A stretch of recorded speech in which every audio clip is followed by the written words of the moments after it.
YouTube? It is me. I'm back. I would like to reintroduce myself. If you're new here, my name is Elena. I am a mother, an entrepreneur, a health and wellness advocate, fitness coach, and the list goes on. So I'm going to be sharing things about each of those categories with you on this channel, things that I learned along my journey, things that are fun for me, and things that are just helping me grow and evolve and helping others around me do the same. So this is a new segment that I'm introducing to my channel, and it's going to be called Tea Time. So if you enjoy tea, if you enjoy coffee, if you enjoy whatever, this is going to be a safe space to enjoy whatever that thing is that you enjoy, and come and be in community with me as we peruse these various topics. So before I start with the topic that I have for you guys today, I want to pick out an affirmation. So I got this from Target, Affirmators, and there's 50 affirmation cards in here. And basically, you just pick one, like you shuffle the cards up, kind of ground yourself to just be ready to take in and receive whatever affirmation you were drawn to pick. All right, cool. So I'm gonna shuffle them, and this is something that I try to do every morning. I try to remember to do. That's why the cards are so cool, because they make it like something fun to affirm yourself, or something like it's exciting because you never know what card you're gonna get. So I try to do it every morning. This is a part of my morning routine. So before we even get into today's topic, I'll do like a little blurb on the importance of having a morning routine. So your morning is like where you're able to ground yourself, prepare for the day, mentally and physically prepare for the day. And it's just like, it's the top of your morning, it's the top of your day.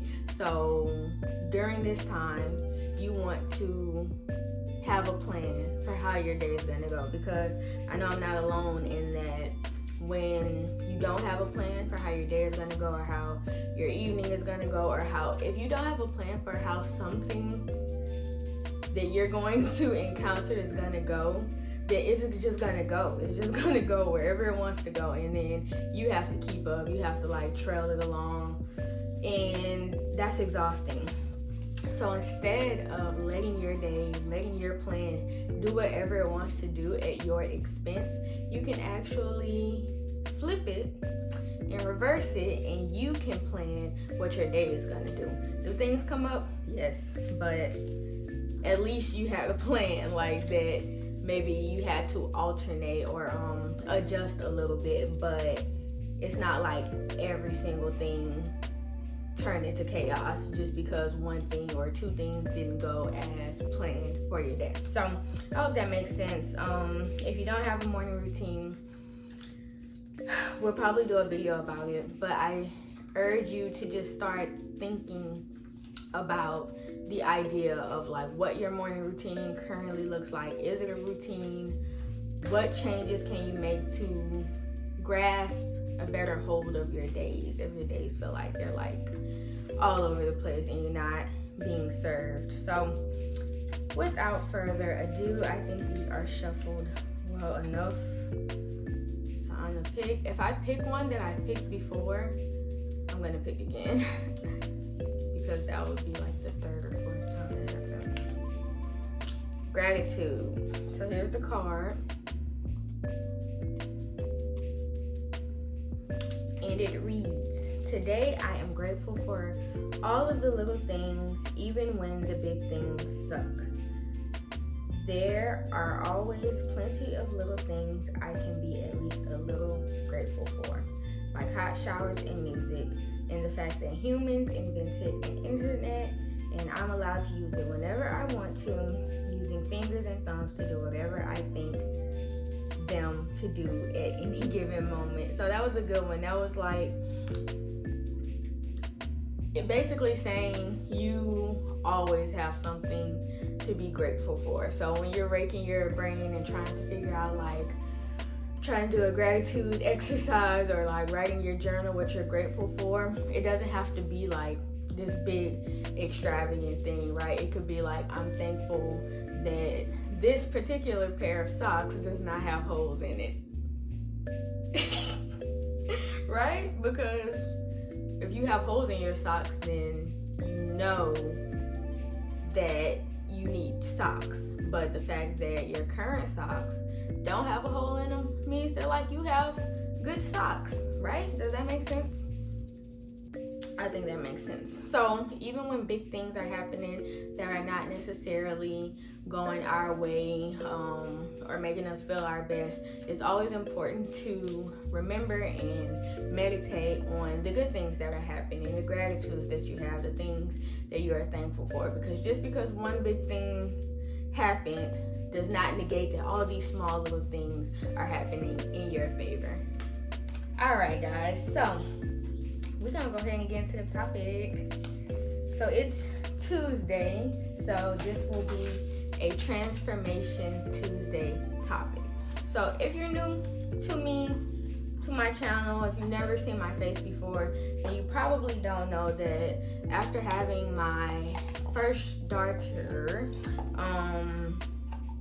my fitness journey really like took off. So I've always been like an active person. I've always been doing things to avoid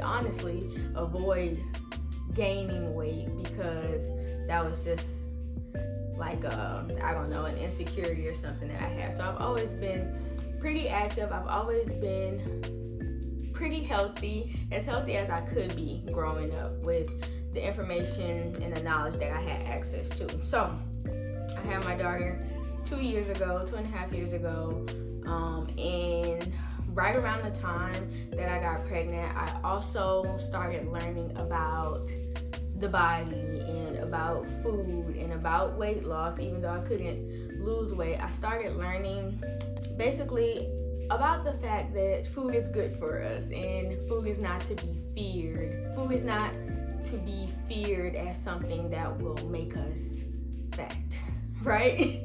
Because we are scared of food. Diet culture has us really like uptight about food and carbs and sugar and calories and all these things. So it's hard to unlearn all those things that we think we have to do to lose weight and transform, and relearn a lot of things that go against what diet culture teaches us.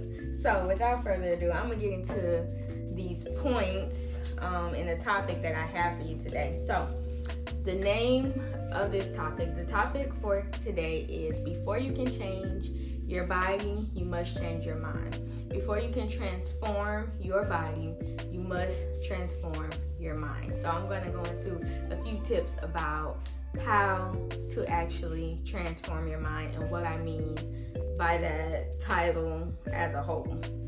So tip 1 is you have to identify your why. So what does that mean? I think a lot of people understand and hear this identify your why in different contexts. But when it comes to fitness, you really want to understand and identify why you want to achieve these goals, why you want to change your body, why you want to look different, why you want to feel different, what is your objective.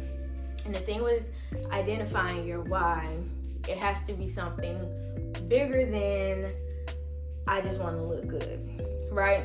So it's got to be something, maybe it connects to your children or your desire to have children. Maybe it is about, of course, living a longer life to be able to enjoy it with the people that you love. Your health, of course. So I've had people tell me that the reason for them wanting to begin this journey overall is because they want to live. So that's like big. That's more than just like, I want to like what I see when I look in the mirror. So you want to identify or honestly, that's even one, but you want to identify something that is bigger than just you and your own, surface desires. You want to find something that even when you don't feel like doing it for you, or you're not really like pressed about doing it for you, there's someone or something so much bigger that you want to be there for, or you want to please, that you keep it pushing. You allow that to propel you. You allow that to motivate you. So step number 1 is identifying your why. Once you have identified your true reason for doing this, and you have like committed to whatever that thing is, set your sights on it, then you can go ahead and go on to the next steps of implementing things that are going to transform your mind. But you have to know why you're doing it. You don't know why you're doing it, you will give up, you will quit, you will not succeed. So you need to know why you're doing it. Step number 2 is to set your goals. So you want to set purpose-driven goals, and you want these goals to be SMART. SMART. So a lot of you are probably already familiar with what SMART goals are, and if you are not, we're going to go through it really quickly. So SMART is an acronym. The S stands for specific, the M stands for measurable, A is for attainable, R is realistic, and T is time bound. So you want to set a goal so specific, so clear and detailed that it checks all of those boxes of the acronym. So you want your goal to be specific, whether it is about the size clothes you want to wear, or the number you want to see on the scale, your measurements around your body. You want your goal to be specific. You want it to be measurable. So same thing, being able to see a different number on the scale. You can measure that change. Being able to see a different waist measurement, that's something that you can measure. So you want to make sure that you can actually see the results manifest. All right, next one is attainable. So for example, if I know that the healthiest rate of weight loss is 0.5 pound to 1 pound a week, then it would be attainable for me to set a goal of 2 to 4 pounds lost per month, right?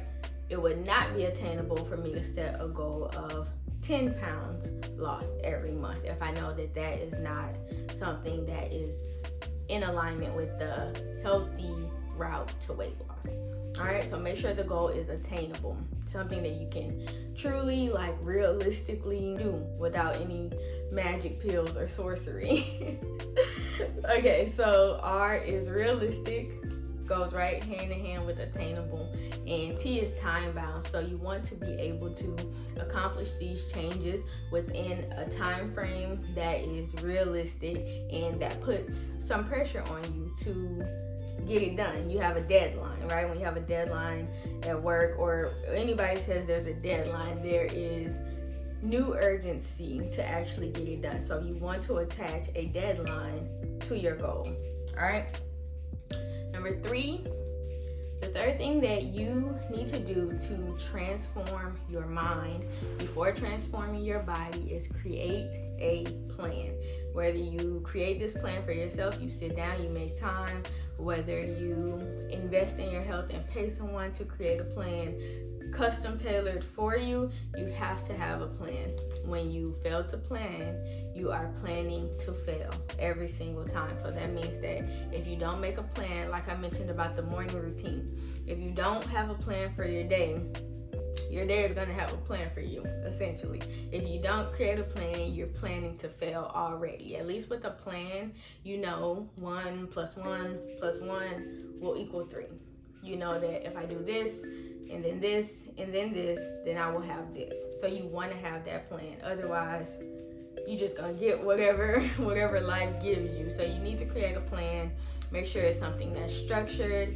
Make sure it's something that you can realistically follow along, something that's going to keep track of your progress and just enable you to continuously progress throughout your journey. So create a plan. Make sure you have a plan in place to follow keep you on track, help you to remain accountable, and it will allow you to track your progress more effectively than just looking in the mirror or just listening or feeling a difference in your body. So you want to be able to see those changes too, see that improvement, see that progress. Remember, you want it to be measurable, so that's just going to fuel the fire even more and keep propelling you to keep going and not to quit. And then the last tip for transforming your mind before you can transform your body is find accountability.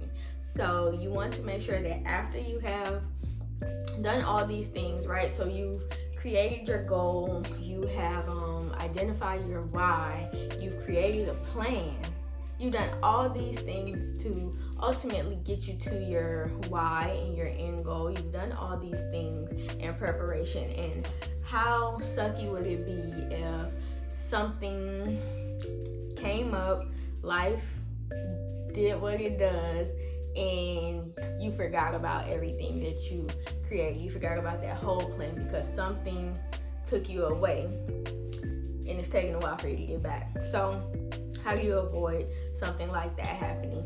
Life, I tell my clients this all the time, life is going to do whatever it wants, whenever it wants. It's just gonna life. Like, life is always gonna life. It's never gonna stop. So our response to that should be to have some reinforcements stored away and ready to go when life does life.